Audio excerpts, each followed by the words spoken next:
when you get the why questions, well, why?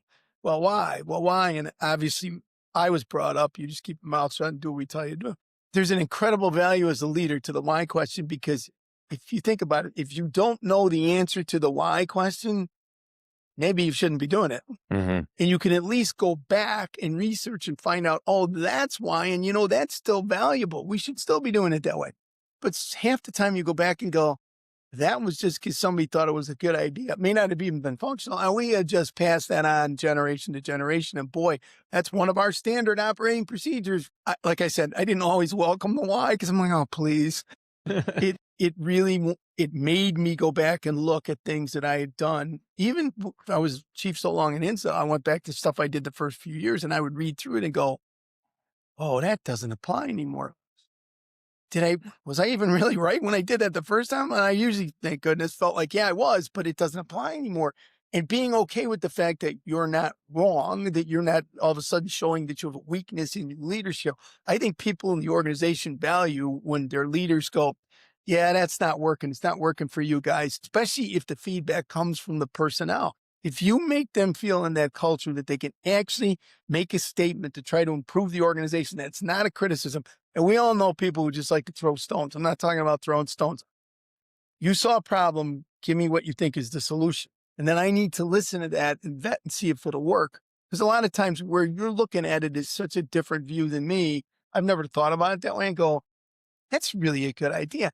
You do that once and put it in place, and the word spreads through your entire organization of, hey, that wasn't his idea. In fact, he'll be the first one to tell you it wasn't. We're actually doing that.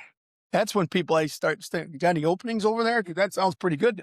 Yeah, we just had this exact conversation, very similar with Chief Muncie from San Bernardino. And he has a bunch of his company officers and firefighters with him. And we interviewed them, and they really had a culture of empowerment. Yeah. And they felt like they saw a need that they could start at grassroots and get it going. And there was all these programs, they were doing that. And that's a culture that's. It is. And it will stay from generation to generation, passed on. The challenge, like in my small organization, Hinsdale, was one station, career department. So the chance of promotion was you had to just get lucky when it was, and then you might be in that position for a long time. So one of the things when I took over that I noticed is that all the committees were run by the few officers that we had. All were the guys that if you said, I need this done, you could walk away and it was going to get done. That was the good part. The bad part was they were overloaded, and then there was no participation by the blue shirts. When I had probably at least 7 gentlemen retire with 30 plus years, all were blue shirts, who could have been battalion chiefs in any other department. They just didn't have the opportunity, but they had the skill, they had the leadership. So we just started on small committees going, you blue shirt, that's your committee.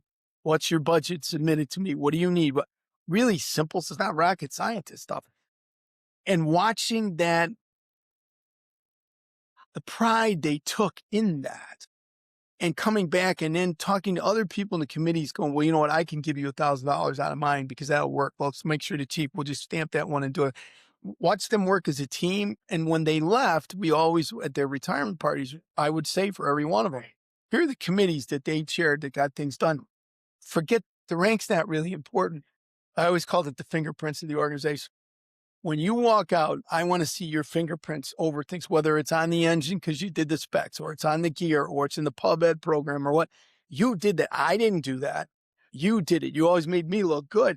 And then they can walk out and go, yeah, I did. It's not about whether I had the title or not. Because you can have the title, have a lot of dust on your shoulders and do nothing.